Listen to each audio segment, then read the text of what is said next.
We're going to go ahead and get started on preparing this mower to be recycled. We're going to get this down to the bare metal and separate any of the fluids, any of the cords, any of the plastic parts, because we don't want those to go into the metal recycling.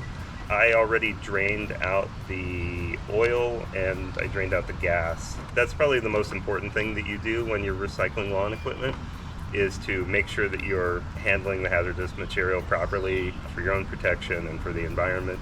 The best thing to do is to transport oil in its original container. So if you can go to one of our local auto parts stores, get a drain pan, or something else that I've done is if you have an aluminum baking pan that doesn't have a hole in it, you can use that as well to drain, and then put it into a safe container. Ideally, if you have an empty oil container, that's the best thing to use. If not, you can also put it in a glass jar. With the I-66 transfer station, they say to label things if they're not in the original container, so just get out a Sharpie and write used motor oil on it. Also, the city has a recycling extravaganza usually once a year where you can take hazardous material and recycle it here. You just have to store it until that happens. So we'll go ahead and get started with dismantling this. I'll tell you a little bit about why we're doing this here. It was only in recent years that I learned how toxic the emissions can be from gas-powered lawn equipment, especially leaf blowers, because of the two-stroke engines, and so much of the fuel is not combusted, and it can release really noxious materials like carbon monoxide and other pollutants that are bad to breathe in. Also, they're just so much louder. So these are down to just the metal, and that's the way we want them.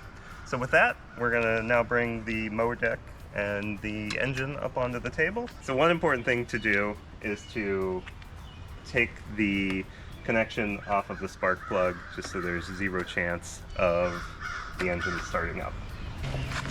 For my health and for the peace and serenity of my neighborhood, I've made the switch to battery-powered lawn equipment. More than 2/3 of the lawn equipment sold as of 2022 is now battery-powered. Around town, you can also just see more and more people have made the switch to battery-powered lawn equipment. So now we have the wheels off, and we're going to start taking apart the plastic pieces on the engine itself.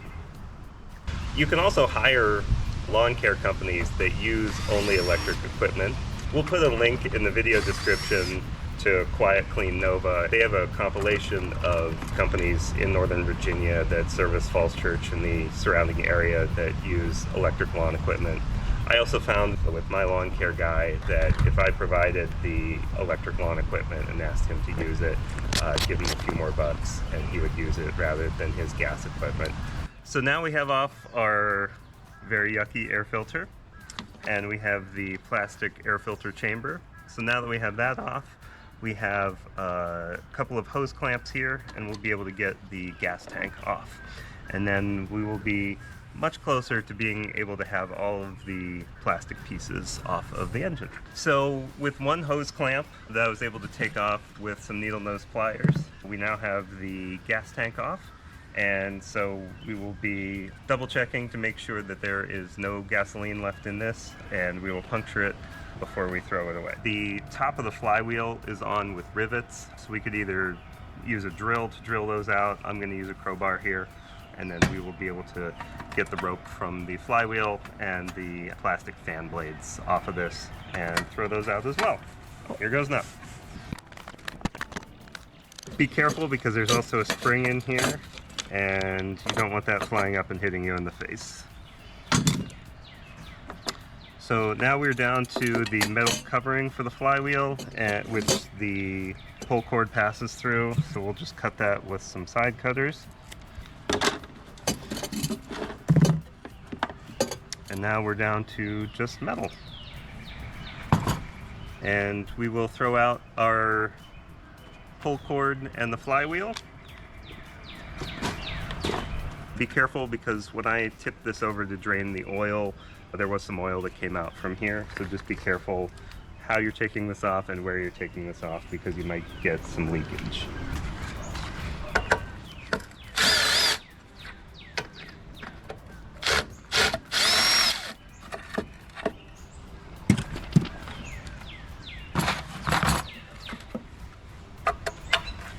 You can see that there's some oil still down in there. So we will put this in our drain pan that we have on hand, along with our dipstick. Next, we're going to take off the tube for filling up the oil.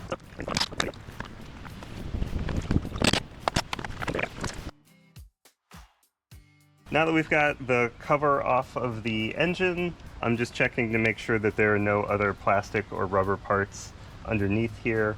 So I do see that we have a wire for the spark plug that we're going to take off. We're getting close to having all of the plastic and rubber and cloth cords off of this. These bolts here connected to the drivetrain are rotating, so I'm going to have to flip it up to be able to get one side of that off.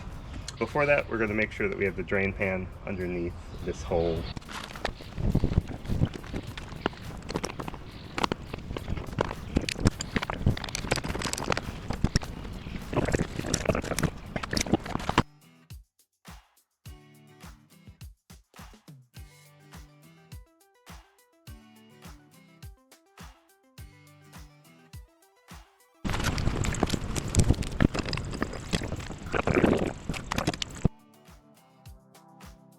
So now we're here at the recycling center on Gordon Road, where we can now unload the metal that we disassembled. So here we have the pieces of the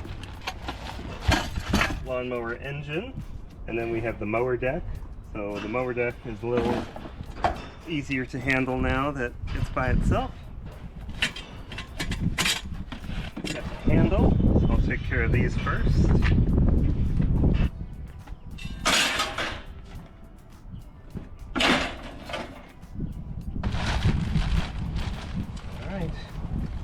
Here's the grand finale. Here is our lawnmower engine.